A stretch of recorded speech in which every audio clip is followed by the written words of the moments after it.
ರೇವಣ್ಣವರು ಒಂದು ಜಾಮೀನಿಗೆ ಅರ್ಜಿ ಹಾಕಿದ್ರು, ಇನ್ನೊಂದು ಶಿಕ್ಷೆಗೆ ತಡೆ ಕೊಡಬೇಕು ಅಂತ. ಎರಡು ಅರ್ಜಿನೂ ಹೈಕೋರ್ಟಲ್ಲಿ ವಜಾಗಿದೆ.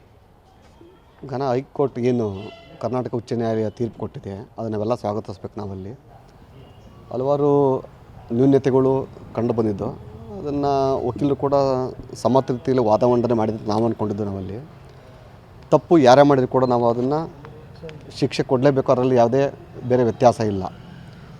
ಕೆಲವರಲ್ಲಿ ದೇವರಾಜೇಗೌಡರೇನು ಈ ಥರ ವ್ಯತಿರಿಕ್ತವಾದ ಸ್ಟೇಟ್ಮೆಂಟ್ ಕೊಡ್ತಾರೆ ಅಂತ ಕೆಲವರಲ್ಲಿ ಅನುಮಾನ ಇದೆ.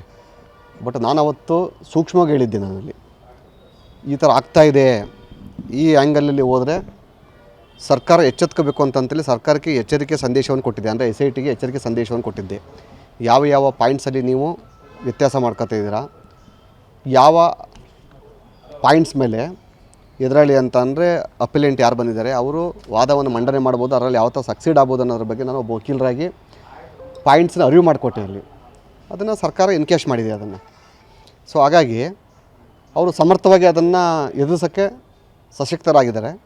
ಹಾಗಾಗಿ ಇಲ್ಲಿ ಘನ ನ್ಯಾಯಾಲಯ ಈ ತೀರ್ಪನ್ನು ಪ್ರಕಟ ಮಾಡಲು ಸಾಧ್ಯ ಆಗಿದೆ.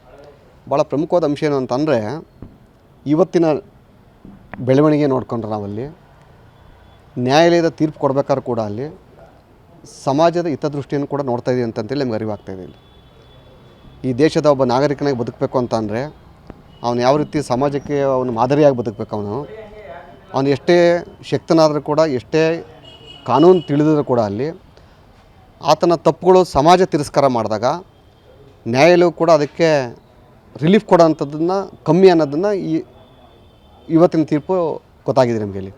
ಹಾಗಾಗಿ ನ್ಯಾಯಾಲಯವು ಕೂಡ ಸಮಾಜದ ಒಳಿತಿಗಾಗಿ ಸಮಾಜದಲ್ಲಿ ಆಗುವಂಥ ದೌರ್ಜನ್ಯದಕ್ಕೆ ನಾವು ಕಾನೂನು ಪ್ರಕಾರನೇ ಮಾಡಬಾರ್ದು, ಕಾನೂನನ್ನೇ ನಾವು ಒಂದು ಅಸ್ತ್ರ ಮಡಗಬಾರ್ದು ಅಂತಂತೇಳಿ ಮಾನವೀಯತೆಯ ಮೌಲ್ಯವನ್ನು ಕೂಡ ಇವತ್ತು ಎತ್ತಿ ಹಿಡಿದಿದೆ. ಹಾಗಾಗಿ ನಾನು ಮತ್ತೊಮ್ಮೆ ಘನ ಉಚ್ಚ ನ್ಯಾಯಾಲಯಕ್ಕೆ ನಾನು ತುಂಬ ಹೃದಯ ಧನ್ಯವಾದ ತಿಳಿಸ್ತೀನಿ. ಅಲ್ಲಿ ನೋಡಿ, ಮುಂದಿನ ಕಾನೂನು ಪ್ರಕ್ರಿಯೆ ಏನೇನಾಗ್ತದೆ ಅವ್ರಿಗೂ ಇನ್ನು ಸುಪ್ರೀಂ ಕೋರ್ಟ್ ಎಲ್ಲ ಇದೆ. ಅಲ್ಲಿ ಈಗಾಗಲೇ ಮತ್ತೆ ಇಲ್ಲಿ ಕೆಳ ಹಂತದ ನ್ಯಾಯಾಲಯ ಏನು ವಿಚಾರಣೆ ನಡೆಸ್ತಾ ಇದೆ ಒಬ್ಬ ಜಿಲ್ಲಾ ಪಂಚಾಯತಿ ಮೆಂಬರ್ ವಿರುದ್ಧವಾಗಿ, ಅದನ್ನು ಕೂಡ ವಜಾ ಮಾಡಬೇಕು, ತಡೆಯಾಜ್ಞೆ ನೀಡಬೇಕು ಅಂತಂತೇಳಿ ಸರ್ವೋಚ್ಚ ನ್ಯಾಯಾಲಯಕ್ಕೆ 2 ಪಿಟಿಷನ್ ಕೂಡ ಫೈಲ್ ಮಾಡಿದ್ದಾರೆ. ಅಲ್ಲಿ ಅದು ಕೂಡ ಅಲ್ಲಿ ಸುಪ್ರೀಂ ಕೋರ್ಟ್ನ ಪೆಂಡಿಂಗ್ ಇದೆ. ಅಲ್ಲಿ ಇವೆಲ್ಲ ಕೂಡ ನ್ಯಾಯಾಲಯದ ಚೌಕಟ್ಟು ಬರೋದ್ರಿಂದ ಅಲ್ಲಿ ನ್ಯಾಯಾಲಯ ಏನು ತೀರ್ಪು ತಗೋತ್ತೆ ಅಂತೇಳಿ ಅದನ್ನು ಕಾದು ನೋಡಬೇಕಾಗಿದೆ. ಅಲ್ಲಿ ಆಮೇಲೆ ಆತನಿಗೆ ಶಿಕ್ಷೆ ಆಗಿಬಿಟ್ಟಿದೆ ಅಂತಂತೇಳಿ ನಾವು ನೋವು ಪಡೋವಂಥದ್ದು ಇನ್ನೊಂದು ಏನು ವಿಚಾರ ಆ ಥರ ಇಲ್ಲ.